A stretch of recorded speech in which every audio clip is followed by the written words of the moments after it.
कि मैं 90 से कांग्रेस में था और नीचे से शुरुआत किया।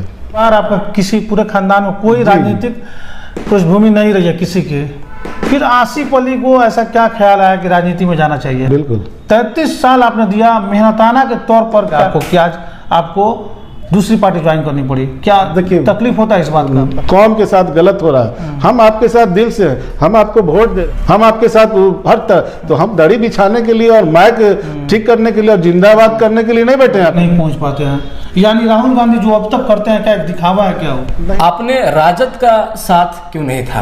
राजद के बारे में सोचे, जदयू में क्यों नहीं गए? तो तार से गिरे खजूर मेटके वाली मेरी बात होती। ये सब जगह स्थिति एमआईएम से जीते हुए 3 विधायक, उन्होंने राजद का दामन थाम लिया। देखिए, बिकने कोई रोक नहीं सकता है।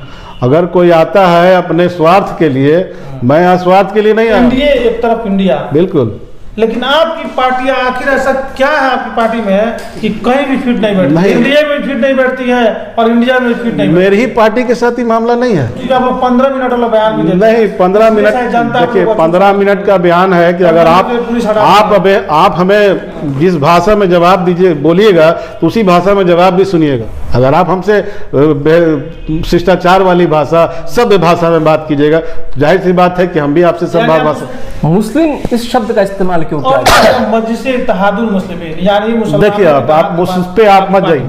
तो जो ख्वाब मुख्यमंत्री का देख रहे थे 2025 में तेजस्वी यादव, क्या लग रहा है नहीं करना? आप किसी भी वर्ग को, किसी भी इसको नजरअंदाज करके कभी भी आप सफल नहीं हो सकते।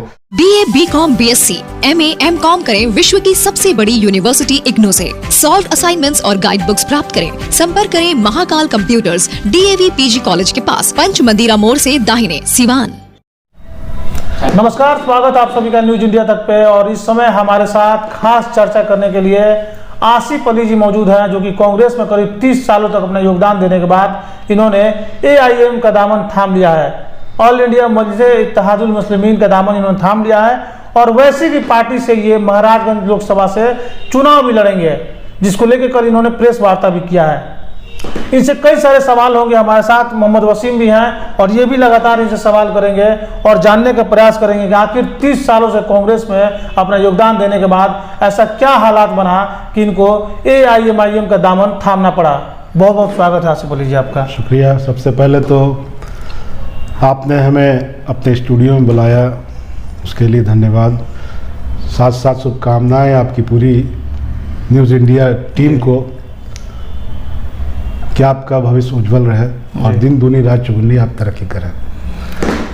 मैं लगभग 30 साल, जैसा आपने कहा कि 30 साल जोड़िएगा कम पड़ जाएगा, 33 साल उसको जोड़िए, क्योंकि मैं 90 से कांग्रेस में था और नीचे से शुरुआत किया। पहले मैं सिवान से पहले पटना में रहता था और पटना ही में ज्वाइनिंग किया वहाँ पे कांग्रेस पार्टी, और एक मजबूत सिपाही की तरह 30 साल तक हमने बेहतर ढंग से काम किया। शुरुआत मेरी होती है पटना महानगर कमेटी में सचिव के तौर पर। उसके बाद वहाँ से मेरा काम के जरिए, चूँकि मेरा कोई पारिवारिक राजनीतिक पृष्ठभूमि नहीं है, मेरे घर से मैं बहुत साधारण परिवार से आता हूँ और मेरे परिवार में दूर दूर तक कहीं भी किसी का राजनीति से कोई लेना देना नहीं था, किसी पार्टी में नहीं थे। अच्छा, तो राजनीतिक चर्चा थोड़ा सा आगे बढ़ाएंगे, थोड़ा सा आपको रोक रहे हैं। आप कह रहे हैं कि पूरा परिवार आपका, किसी पूरे खानदान में कोई राजनीतिक पृष्ठभूमि नहीं रही है किसी की, फिर आसिफ अली को ऐसा क्या ख्याल आया कि राजनीति में जाना चाहिए? राजनीति में जाना इसलिए चाहिए कि जब हम अपने पढ़ाई के दौर में थे तो हमारे NSUI के प्रेसिडेंट हुआ करते थे प्रदेश के अध्यक्ष प्रेमचंद मिश्रा जी। प्रेमचंद मिश्रा की एक्टिविटी से, उनके काम करने की शैली से मैं बहुत ही प्रभावित हुआ था और उन्हीं के साथ पहली बार मेरी जो ज्वाइनिंग हुई कांग्रेस में, तो मैं उन्हीं के साथ शुरुआत किया हमने। छात्र जीवन से समझ लीजिए आप, तो छात्र जीवन से उनके काम करने की उस समय NSUI अपने आप सुनहरे दौर में था। उनके अध्यक्षता काल में NSUI बहुत अच्छा काम कर रहा था और इन्हीं सब चीज़ों को देख करके मैं राजनीति में आया।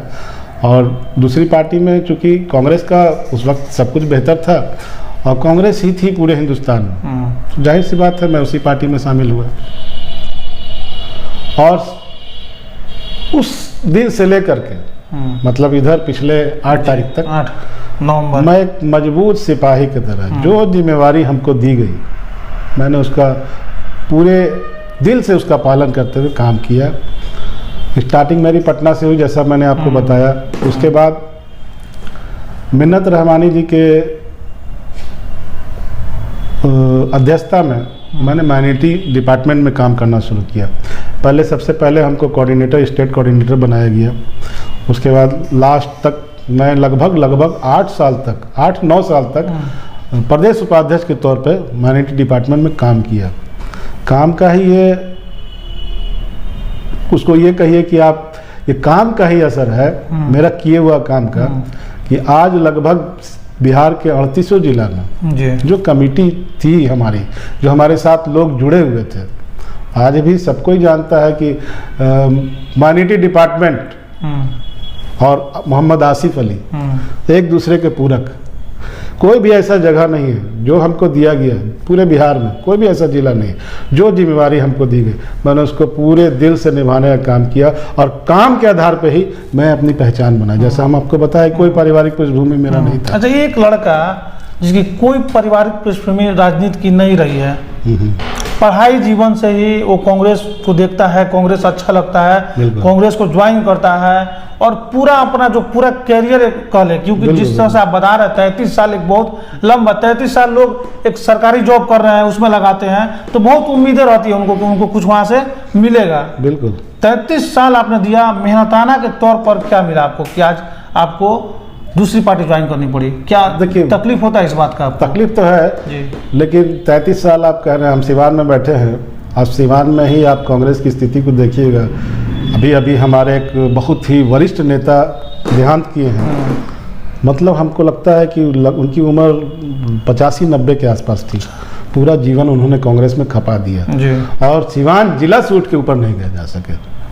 कांग्रेस का मामला हम तो समझिए कि समय रहते अपने आप को सचेत कर लिया और हमको कहीं ना कहीं ना चाहते हुए भी हमको पार्टी बदलना पड़ा, क्योंकि हर आदमी का एक एम होता है, एक लक्ष्य होता है और जब आप उस लक्ष्य को पाना चाहते हैं और रास्ते में कोई रुकावट है, पार्टी में कोई क्यों आता है? जनता का सेवा करने के लिए, कोई ना कोई चुनाव लड़ने के लिए, और हम मेहनत कर रहे हैं और उसका फल हमको नहीं मिल रहा है। बहुत सा कारण है जिसके वजह से ये कदम उठाना पड़ा हम लोगों को।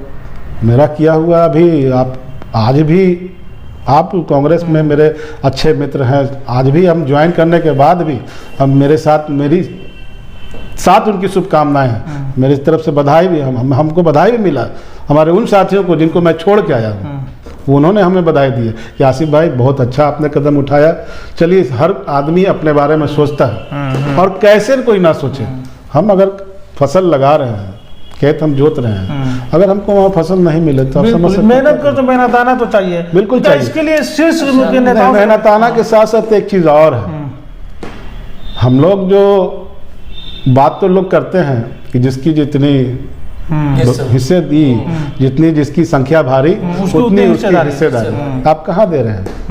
आज तो ये बिहार सरकार का समझिए कि बहुत बड़ा योगदान है कि आज उन्होंने जातीय जनगणना कर दिया और साफ चीज सामने ला दिया। आप देखिए 18% उनके हिसाब से, हालांकि वो भी परफेक्ट नहीं है, हम 18% से भी ऊपर हैं, लेकिन चलिए मान लेते हैं 18% में तो क्या मिला? मान लीजिए 18% हम मान लेते हैं। कहाँ भागीदारी, किस पार्टी में हम, किस पार्टी के द्वारा हमें दी जा रही है भागीदारी? तो कहीं ना कहीं तो हमें लगेगा ना कि मेरे साथ गलत हो रहा है, हमारे कौम के साथ गलत हो रहा है। हम आपके साथ दिल से हैं, हम आपको वोट दे रहे हैं, हम आपके साथ हर तरह, तो हम दड़ी बिछाने के लिए और माइक ठीक करने के लिए और जिंदाबाद करने के लिए नहीं बैठे हैं आपके साथ। आप जितने के हकदार हैं उतने के हकदार हम भी हैं। अगर हमको आप नहीं दीजिएगा तो कहीं ना कहीं आपसे मेरा साथ छूटेगा। वही उसी का नतीजा सामने जातीय जनगणना आने के बाद तो ये सारी चीजें साफ हो गई। बिल्कुल बिल्कुल। लेकिन जो अभी आपने जिक्र किया दरी बिछाने के लिए, आपकी पार्टी जो कि AIMIM में जो आप आए हैं, ये हमेशा इस तरह के जुमले इस्तेमाल किए करते, जुम्मन करके। जुम्मन का काम सिर्फ दरी बिछाना है। नहीं, जुम्मन तो क्या जुम्मन दरी बिछाते हैं उनको आप लोग समझा पाएंगे क्या? अब वक्त आगे उनको समझाना है कि अब जुम्मन नहीं है, जुम्मन से ऊपर उठिए आप। जुम्मन सब दरी नहीं बिछाते हैं जी। ये एक जुमला है नहीं, जिस जुमला नहीं, जुमला है आप लोग ये कर कार्यकर्ता जो है, जी कार्यकर्ता जो है, जी कार्यकर्ता अपने जिम्मेवारी में सब कुछ करते हैं, जी लेकिन एक मुहावरा निकल गया कि जुम्मन दरी बिछाने के लिए है। बात सही भी कहीं ना कहीं फिट भी बैठता है। अब उसको अपने पास रखिए। सबसे पहला सवाल आसिफ साहब मेरा आपसे ये है, आपने बड़ी इंपॉर्टेंट बात कही, जैसे कि आपने कहा कि हर जिले में जो भी कमेटी है या जो लोग हैं उनके संबंध बहुत अच्छे हैं, ताल्लुकात बहुत अच्छे हैं। कांग्रेस पे ये इल्ज़ाम लगते आए हैं और कहीं ना कहीं कांग्रेस को उसका खामियाजा को कांग्रेस ने भुगता है पिछले, अगर हम कुछ सालों की बात करें। बीजेपी में ये कहा जाता है कि एक दरी बिछाने वाला, जैसे आपने कहा, नेता, उसके भी बड़े चांसेस होते हैं कि वो एमएलए, एमपी, मंत्री या देश का प्रधानमंत्री भी बन सकता है। लेकिन कांग्रेस के साथ बहुत सारे नेताओं को मैंने देखा अपने जीवन में कि शिकायत रही है, खासतौर से शीर्ष के नेताओं से, कि वो सम्मान नहीं मिलता। अगर अपना पूरा जीवन भी आप दे देते हैं उस पार्टी में तो बहुत से लोगों को शिकायत रहती है। तो आपकी जो शिकायत है या जो दुख है, कहीं ना कहीं आपकी बातों से झलक रहा है, क्या शीर्ष के नेताओं से है या फिर आप प्रदेश के नेताओं से है? ये पूरे परिपाटी के साथ है, जितने भी राजनीतिक दल है ना, सबका लगभग यही परिपाटी, यही मतलब सबका सिस्टम बना हुआ है। और एक आध दो को अगर दे भी देते हैं आप, मान लीजिए, तो अपवाद होता है, अपवाद के तौर पे, लेकिन अधिकांश संख्या ऐसी होती है कि आप उनको उनका हक नहीं दे पाते हैं जी, नहीं देते हैं। उस तरह का उनसे बिहेव आप नहीं करते हैं, उस तरह का सम्मान आप उनको नहीं देते हैं, तो कहीं ना कहीं मन में तो खटक लगेगा ना कि हम अगर दिल से कहीं हैं, जो सम्मान दूसरे को मिल रहा है हमको मिलना चाहिए। आप नेता, हमारे वरिष्ठ नेता है, हमको आप तक पहुंचने में किसी सीढ़ी की जरूरत नहीं होनी चाहिए, किसी माध्यम की जरूरत नहीं होनी चाहिए, क्योंकि कार्यकर्ता और नेता का जुड़ाव अगर डायरेक्ट होता है तो वहाँ पे हर चीज़ बढ़िया होता है। लेकिन अगर वही चीज़ अगर वहाँ पे बैठा देते हैं हम कि नहीं हमारे नेता चेंबर में हैं और हम नहीं, छोटे कार्यकर्ता उससे नहीं मिल सकते, तो कहीं ना कहीं संवाद की कमी हो जाती है और इसमें जो है असंतोष बढ़ता है।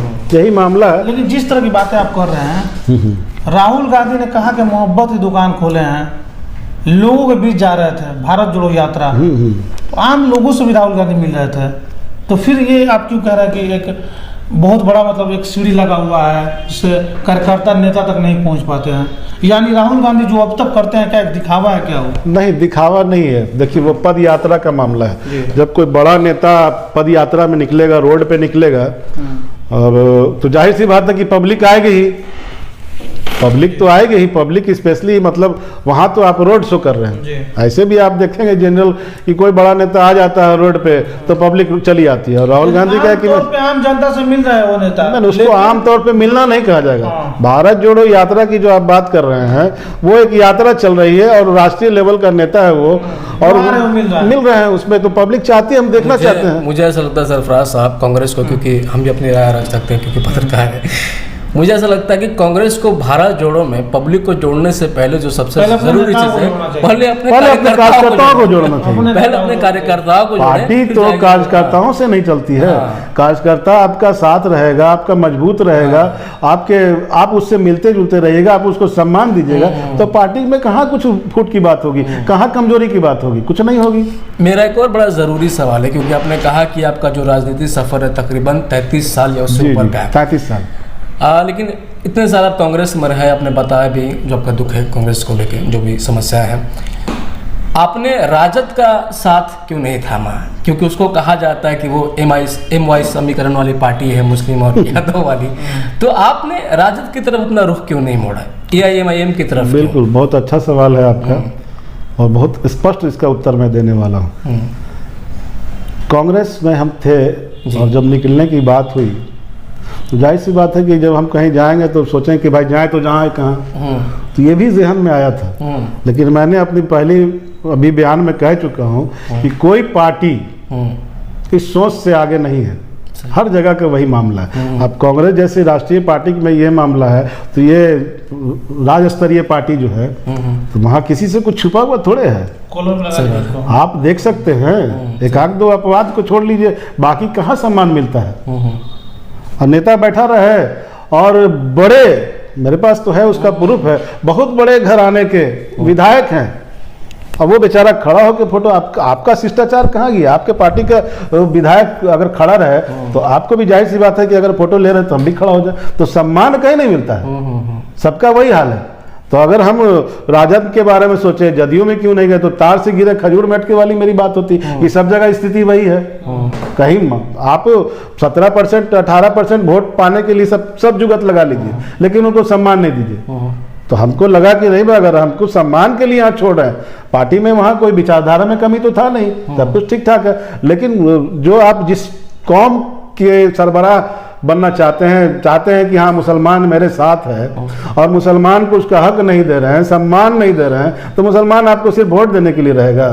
लेकिन आपके ही पार्टी के 3 विधायक आसिफ जी, AIMIM से जीते हुए 3 विधायक, उन्होंने राजद का दामन थाम लिया। देखिए, बिकने वाले को कोई रोक नहीं सकता है। अगर कोई आता है अपने स्वार्थ के लिए, मैं यहाँ स्वार्थ के लिए नहीं आया हूँ, मैं यहाँ आया हूँ अपना सम्मान के लिए।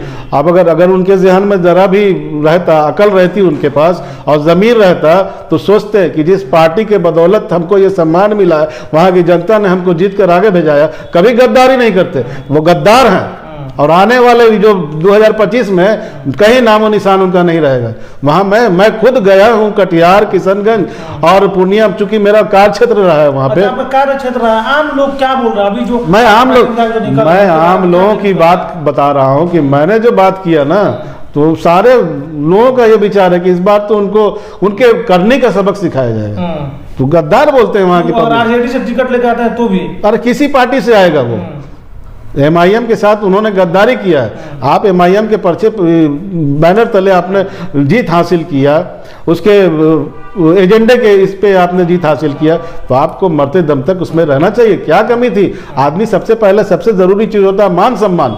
अगर मान सम्मान को दरकिनार करके अपना फायदा देखें हम, तो ज़मीर से बाहर की चीज़ है। इसको हम गिरा हुआ हरकत मानते हैं। और 2025 में इंशाअल्लाह वो जो भी विधायक गए हैं बाहर, उनको जनता जवाब देगी, और बहुत जबरदस्त जवाब देगी। जो बोलते हैं करारा जवाब देगी, करारा जवाब देगी। 2 खेमा में बटा हुआ है पूरा देश, एक तरफ NDA, एक तरफ इंडिया। बिल्कुल।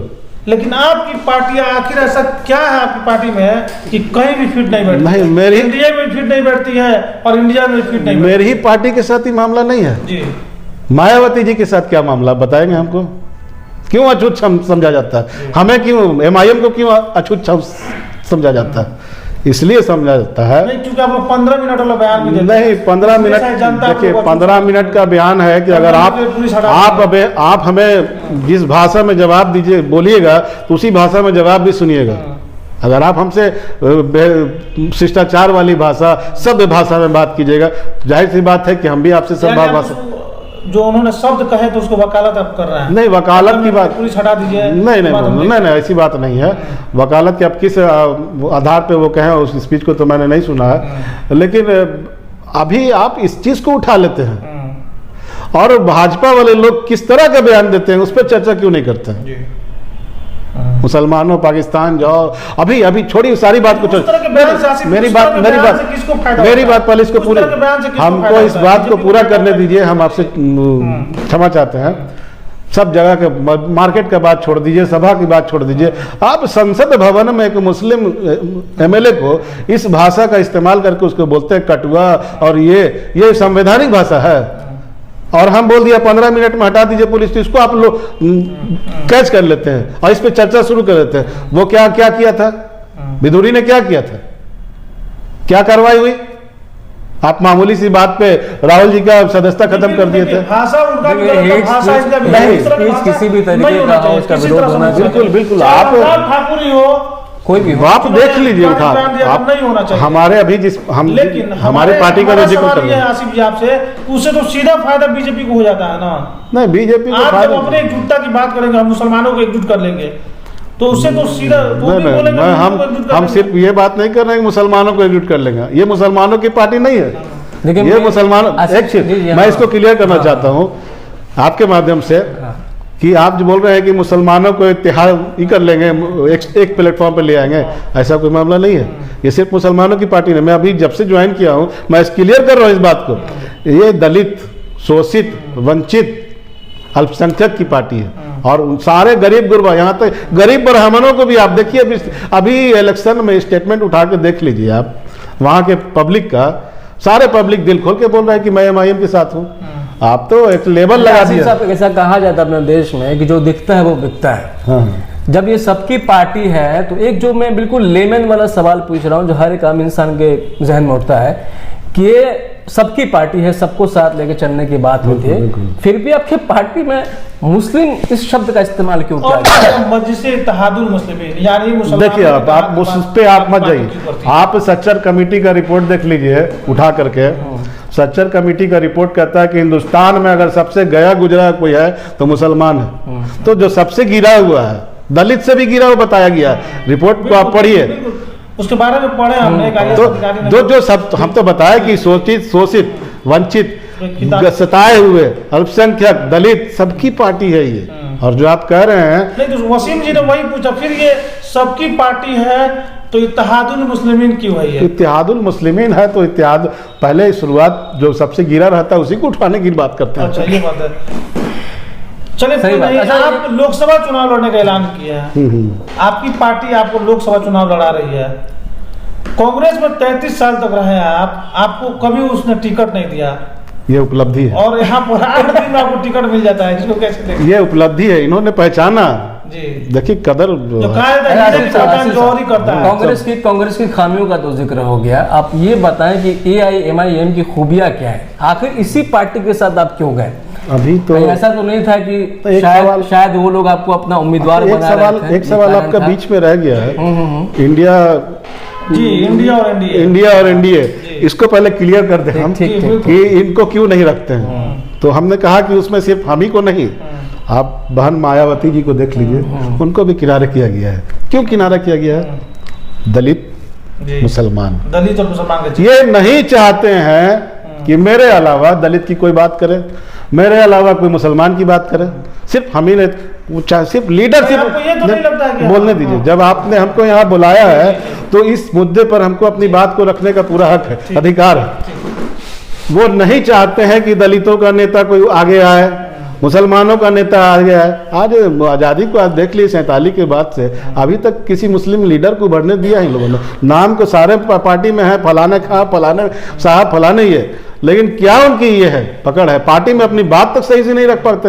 और वैसी साहब आज पूरे हिंदुस्तान में मुस्लिमों की, शोषितों की, वंचितों की, दलितों की आवाज़ को उठा करके उनके नेता बन रहे हैं। और इनको डर है कि अगर इनको गठबंधन में हम रख लेंगे तो हमारा जो वोट बैंक है मुसलमानों का वो हमसे दूर हो जाएगा। तो ये तो मुसलमान, हाँ, ये नाम नेहाद सेकुलर पार्टियां रहें और मुसलमानों का वोट ले ये, और मुसलमानों को जहां फायदा अब सच्चर सब कमेटी का रिपोर्ट मोदी जी के प्रधानमंत्री बनने के बाद आया है, तो स्थिति तो शुरू से 70 साल राज किया। कमेटी की बात कर रहे हैं, सच्चर कमेटी की रिपोर्ट भी है और बिहार में जातीय जनगणना की भी रिपोर्ट है। हाँ। ऐसे में क्या लग रहा है, जातीय जनगणना की रिपोर्ट भी आ गई है और मुसलमानों को सबसे ज्यादा आबादी वाला बिल्कुल दिखाया गया है, बिल्कुल।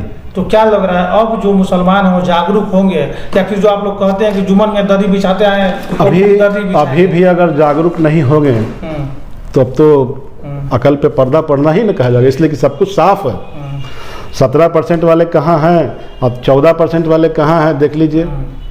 17% वाले दरी बिछा रहे हैं आपके बकौल आपके, उनकी पीछे पीछे चल रहे हैं, और जो 14% है राज कर रहे हैं। हमें तो अब तो आपने जो जातीय जनगणना ला दिया है तो आपका ये फर्ज बनता है, तो देखने की बात होगी 24 में और 25 में कि आप कितनी भागीदारी दे रहे हैं। खेल वगैरह देखते हैं कि नहीं, क्रिकेट वगैरह? हाँ बिल्कुल देखते हैं। मैं अपने कॉलेज टाइम में क्रिकेट खेला करता था, स्कूल में भी खेला करता था, और बहुत ज़्यादा क्रिकेट से इंटरेस्ट। सब सुना है आपने? अरे क्या बात करते हैं, पनौती किसी की बुराई करते करते मतलब आपने एक स्टार्ट नहीं, आपकी बात नहीं, हम आपकी बात नहीं कर रहे, मैं उसी पर कह रहा हूँ कि आप किसी को बुरा कहते हैं ना, तो एक वक्त ऐसा आता है कि आपके नाम के साथ ही बुराई आ जाता है। आपने पप्पू कहा आज पनौती, पप्पू कहने में और प्रचारित करने में करोड़ों रुपया खर्चा हुआ, पनौती कहने में, पनौती समझने में कोई खर्च नहीं हुआ, पब्लिक समझ गई। लोकसभा उम्मीदवार आपको बनाया गया है? जी। महाराज लोकसभा बिल्कुल। कहा जाता है कि AIMIM उसी सीट से चुनाव लड़ती है जो मुस्लिम बहुल क्षेत्र होता है। महाराजगंज कभी मुस्लिम बहुल क्षेत्र माना ही नहीं जाता है, बगल में सिवान है, थोड़ी देर के लिए मान लेते हैं कि सिवान मुस्लिम बहुल क्षेत्र हो सकता है, महाराजगंज मुस्लिम बहुल क्षेत्र नहीं माना जाता है। आसिफ अली ने महाराजगंज की, आपको नहीं लग रहा बहुत टफ है चुनाव लड़ना वहाँ पे? जहाँ टफ होता है वहीं थोड़ा लड़ने में मज़ा भी आता है। और ये एक चीज़ आप जान लीजिए, ऐसा कोई नहीं हमारे पार्टी में कि जहाँ मुस्लिम वोट रहेगा वहीं हम चुनाव लड़ेंगे, क्योंकि बात से भी क्लियर हो चुका है कि ये सिर्फ मुसलमानों की पार्टी नहीं है।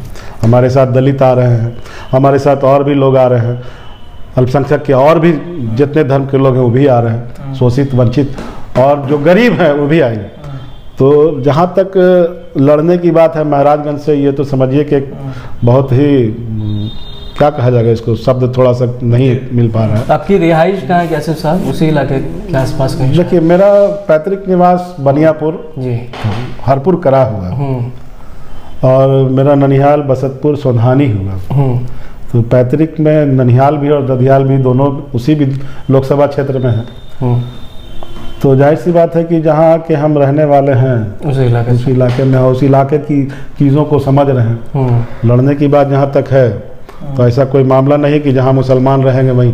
अब तो दायरा बढ़ रहा, जब हमारे महाराज में एक बहुत बड़ा मुद्दा है जो कल आपने प्रेस वार्ता के दौरान इस मुद्दे को उठाया था। बिल्कुल बिल्कुल। महाराज जो लोग जिला को घोषित करने की बात करते हैं, आपको नहीं लगता ये बहुत बड़ा मुद्दा है? नहीं, कोई आज तक घूम रहा है, मतलब सभी ने कहा है कि इस पर हम काम करेंगे, लेकिन काम किसी ने नहीं किया। और मेरी प्राथमिकता रहेगी, अगर जनता ने हमको मौका दिया तो मेरी प्राथमिकता रहेगी कि मैं इस मुद्दे को, इसके लिए जो करना पड़े। महाराजगंज जिला, आप देखिए जिला महाराजगंज से मुख्यालय की दूरी कितनी है, समझिए कि 2 जगह में बीच लटका हुआ है। जनता यूं ही नहीं मांग कर रही है और हर चीज़ को मतलब पूर्ण किया जा रहा है। मतलब जो जिला बनाने के लिए चाहिए वो सारा चीज़ है, फिर आप क्यों नहीं बना पा रहे हैं?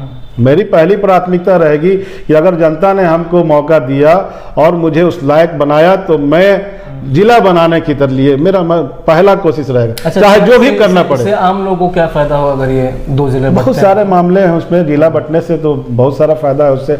आप वहाँ देखिए, अभी सड़कों की हालत बहुत जर्जर है। जीत के लोग चले जाते हैं, वादा कर देते हैं और जीतने के बाद वादा खिलाफी करते हैं। तो हम तो अगर मौका देगा तो पहला मेरा मुद्दा रहेगा महाराजगंज को जिला। वहाँ से जो लोग चुनाव लड़ते रहे हैं, कहा जाता है ये कि परिवारवाद भी हावी होता है वहाँ पे। यानी एक परिवार चुनाव लड़ रहा है, अब उनके लड़के लड़ेंगे, अब उनके लड़के लड़ेंगे ऐसे। लेकिन एक ऐसा लड़का पहली बार खास करके जो कि मुस्लिम वर्ग से आता है और चुनाव लड़ने के लिए महाराजगंज से, तो क्या महाराजगंज की जनता इस चीज़ को समझ पाएगी कि 33 साल का एक्सपीरियंस जिस बंदे के पास कांग्रेस में है उस बंदे को लाया जाए? यानी जात पात और पार्टी से ऊपर उठ के क्या ऐसा भी विचार लोगों का बन सकता है? बिल्कुल बन सकता है। जो लोग मतलब सुलझे हुए दिमाग के लोग हैं, हम तो कोई मुस्लिम मुद्दे पर वहाँ नहीं लड़ रहे हैं। अगर मुस्लिम मुद्दे पर लड़ना होता तो कि मुस्लिम क्षेत्र में हम चले जाते। कोई क्षेत्र मेरा सीमांचल में अनजान नहीं है, हम कहीं से भी खड़ा होकर के लड़ सकते थे।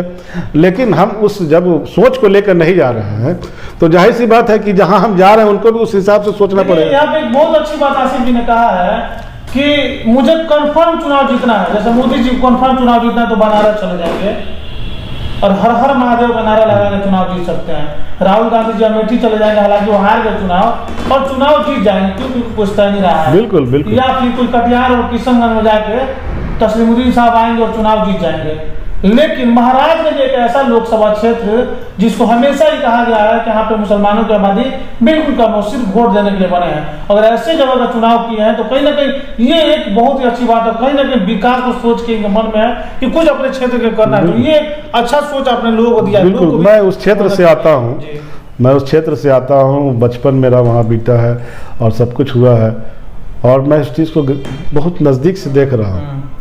अगर आप कमी खलती है जाते हैं तो कि मतलब इतने सालों से बिल्कुल खलती है, बिल्कुल खलती है और वहाँ के लोग उस पर काम भी कर रहे हैं, उस पर मतलब आंदोलन भी कर रहे हैं, लेकिन किसी एक कान पे जू नहीं रेंगता है। अगर मैं मुस्लिम मुद्दे को लेकर के चुनाव लड़ता तो मैं कहीं से नहीं जाता। जैसे लोग कह रहे हैं कि वहाँ संख्या नहीं है, तो हम तो वैसा सोच लेके नहीं जा रहे हैं, क्षेत्र के विकास के सोच को लेके जा रहे हैं। तो वहाँ की जनता को भी इस चीज़ को समझना पड़ेगा कि हाँ, जो मेरा लोकल मुद्दा है, हम जात पात धर्म को किनारे कर दें। देखिए, जो लोग भी जात पात धर्म के नाम पे अगर इस तरह का बात करेंगे तो विकास के बारे में ना सोचें। अगर उस मुद्दे पर चुनाव करते हैं, वोट करते हैं, तो आप अपने दिमाग से निकाल दीजिए कि मेरे क्षेत्र में विकास होगा। हाँ, अगर कोई आदमी विकास के नाम पे आ रहा है, हम पहले भी कहा कि अगर हमको चुनाव जीतना होता चुनाव हम लड़ने जा रहे हैं तो जहाँ 70% मुसलमान है वहाँ से चुनाव लड़ते मेरी पार्टी तुरंत टिकट दे देती। चलिए, चूंकि इंटरव्यू काफी लंबा हो चुका है हम लोग का, एक सवाल मेरा रह गया है, एनडीए और इंडिया, हमने कहा कि कहीं ओवैसी साहब फिट नहीं बैठते हैं, आपने कहा कि मायावती साहब भी फिट नहीं बैठती हैं, तो फिर कोई ऐसा विकल्प क्यों नहीं बन जाता है, इंडिया और एनडीए के साथ एक और विकल्प लाया जाए? हो सकता है, अब मतलब कुछ उस तरह का बनेगा तो बिल्कुल जाहिर सी बात है, अगर उस सोच के लोग इकट्ठा होंगे। क्योंकि बिहार विधानसभा चुनाव में इस तरह हुआ है, इस तरह एक्सपेरिमेंट हो चुका है। आप बिहार विधानसभा में आपके वैसी साहब आप किसी दूसरे पार्टियों के साथ हैं, आप किसी वैसे पार्टी या वैसे लीडर को नजरअंदाज करके खुद घाटे में रहिएगा कि आप अभी नजरअंदाज कर रहे हैं। हम कोई मांगने नहीं जा रहे हैं कि आप हमको शामिल कर लीजिए, हम काफी अकेले भी काफी हैं। हमारा प्रदर्शन, हमारी पार्टी का प्रदर्शन अकेले बेहतर होगा। मुसलमानों की नाराजगी देखी गई है राजद के प्रति। कहा यह जाता था कि राजद जो है एमवाई समीकरण के बदौलत है, माई समीकरण जैसे कहा जाता था कि लालू यादव का पूरा जनाधार, माई समीकरण जनाधार लालू यादव के साथ है, लेकिन आपको लगा है पिछले कुछ दिनों में ये माई समीकरण में दरार आया है ड्यू टू शाहबुद्दीन को लेकर? सिर्फ एम पे नहीं मामला है, वाई पे भी मामला है। अच्छा, वाई भी घसता है। आप ना वाई के हैं ना एम के हैं, आप अपने परिवार के हैं। आप बता दीजिए, अभी आप ताजा खबर उठा के देख लीजिए, जो भी हमारे यादव भाई लोग जो दूसरे पार्टी में जा रहे हैं, क्यों जा रहे हैं? अगर आप उस समाज को देख रहे, उस समाज के नेता हैं आप, तो आपके लोग आपसे दूर नहीं होना चाहिए। तो एम के साथ तो आपने हर तरह का सौतेला व्यवहार किया, कि ललीपॉप दिखाया आपने आज, लेकिन जहां उसकी जरूरत पड़ी उसका साथ आपने नहीं दिया। लेकिन तेजस्वी ने यह भी कहा कि हम A to Z की राजनीति करेंगे। कहाँ A to Z की राजनीति कीजिएगा जब आपका एम वाई कंप्लीट ही नहीं है, उसके बाद ए से लेकर जेड तक आप शुरू कर दीजिए, कहीं होने वाली बात है? तो जो ख्वाब मुख्यमंत्री का देख रहे 2025 में तेजस्वी यादव, क्या लग रहा है नहीं करना? आप किसी भी वर्ग को, किसी भी इसको नजरअंदाज करके कभी भी आप सफल नहीं हो सकते। आपको लेकर चलना, सिर्फ अब तो देख रहा है ना भाई, पब्लिक जनता बेवकूफ़ थोड़े है। आप यादव के नाम पे, आप मुस्लिम के नाम पे अपने परिवार का सिर्फ कीजिएगा तो इससे तो चलने वाला नहीं ना है। आज ना कल तो आँख सच्चाई सबकी सामने आ जाएगी, और आ चुकी है। खत्म करेंगे, एक आखिरी सवाल जो कि जनता से आपको कहना है। बिल्कुल, 2 सवाल मेरे आखिरी हैं, फिर हम इस बातचीत के सिलसिले को खत्म करेंगे। आसिफ साहब, पहला तो आपके पार्टी को लेके कि मेरा ये सवाल दोस्तों रह गया था आप लोग की बातचीत में कि आपने AIMIM का ही साथ क्यों थामा, क्या खूबियाँ इस पार्टी की, क्योंकि कांग्रेस की खामियों का जिक्र हो चुका है। दूसरी चीज़ कि जो महाराजगंज की ऑडियंस तक ये वीडियो जाएगी, आसिफ साहब को क्यों चुने? आपका साथ जो है आपकी ऑडियंस, जो आखिरी सवाल है, ये हमारा आखिरी सवाल है। इसके बाद हम इस सिलसिले को ख़त्म करेंगे बातचीत सिलसिले। पहला सवाल जो है आपका कि MIM को ही क्यों चुना, जवाब मैं पहले भी दे चुका हूँ, लेकिन फिर दोबारा उसको रिपीट कर देता हूँ। कांग्रेस से निकले, जिस वजह कर निकले, जिस सोच को लेकर निकले, तो हमको दूसरे पार्टी में जाने का सवाल ही नहीं, इसलिए कि दूसरे का मामला भी सामने है, क्लियर है कि कितने सम्मान दे रहे हैं अपने लोगों को। तो हमें वाहिद पार्टी नजर आई MIM की सम्मान दे रही। आप सम्मान का ही ये नतीजा देखिए कि हमने ज्वाइन किया, हमें प्रदेश सचिव बनाया गया और हमें महाराजगंज से लड़ने के लिए हरी झंडी दिखाई गई कि आप वहाँ काम कीजिए, आपका टिकट कंफर्म हो सकता है। क्योंकि टिकट हो सकता है इसलिए बोल रहे हैं कि यहाँ से तो हमको क्लियर हो चुका है, लेकिन फैसला जो भी होगा राष्ट्रीय अध्यक्ष करेंगे। तो आप परिणाम देख लीजिए सामने। अगर मान लीजिए अदर पार्टी में हम जाते तो हमको तो पता है ना, कांग्रेस जैसी पार्टी को छोड़ के आ रहे हैं। अब बताइए उसके बाद क्षेत्रीय पार्टी बसती है, वहाँ किसका क्या इज्जत है, किसी से कोई छुपा हुआ है? कितना साथ दे रहे हैं मुसलमानों का, कितना उनको हक दे रहे हैं, कितना उनको सम्मान दे रहे हैं, किसी से कुछ छिपा हुआ, सब कुछ सामने आ चुका है। ये जो पूरी जिंदगी खपा देता है कांग्रेस पार्टी के लिए, पूरी जिंदगी खपा दिया पार्टी के लिए, टस से मस जो ना हो, वो आखिरी मतलब उसके साथ किस तरह का बर्ताव हो, सब मतलब मैं नाम नहीं लेना चाहता हूँ, लेकिन समझने वाले समझ जाएंगे। हम पार्टी के साथ लगे रहे हैं और पार्टी के साथ दिलो जान से सींचे, पार्टी को अपना पसीना खून पसीना सब बहाएं, और जब हमको सम्मान देने की बात हो, जो मेरा हक देने की बात हो, तो हमको दरकिनार कर दिया जाए। खैर, अब आखिरी जो सवाल हम लेते हैं, फिर इस बातचीत के सिलसिले को ख़त्म करते हैं। आखिरी सवाल ये है कि अब जो महाराजगंज की जो जनता है वो आपको क्यों चुने या आप पे क्यों विश्वास? देखिए क्यों विश्वास है, मैं जिस पार्टी से जा रहा हूँ, सबसे पहले बात क्लियर कर देना चाहते हैं कि बिहार में और देश में जात के नाम पे, धर्म के नाम पे लोग वोट देते आए हैं और विकास से महरूम हो चुके हैं। विकास नाम का चीज़ हो गया, विकास हो ही नहीं पा रहा क्षेत्र में। तो मैं ना तो अपने धर्म के नाम पे, मैं जिस कम्युनिटी से आता हूँ वहाँ उस लोग कह रहे हैं कि संख्या नहीं है, लेकिन फिर भी हिम्मत किया हूँ कि वहाँ से चुनाव लड़ूंगा। तो इस सोच को लेकर मैं जा रहा हूँ कि जो चीज़ रुकी हुई है, जैसे आपका जिला बनाने का मामला है, सड़क का मामला है, कृषि का मामला है, बड़ी ट्रेनों का आने जाने का मामला है, बहुत सारे मसले हैं। तो अगर वहाँ की जनता विकास चाहती है तो हमें यकीन है कि हमें मौका देगी, क्योंकि मैं सिर्फ विकास के लिए काम करूँगा। वहाँ जो कमी रह गई है, जो ज़रूरत, ना हमें धर्म के नाम पे वोट चाहिए, ना जात के नाम पे वोट चाहिए।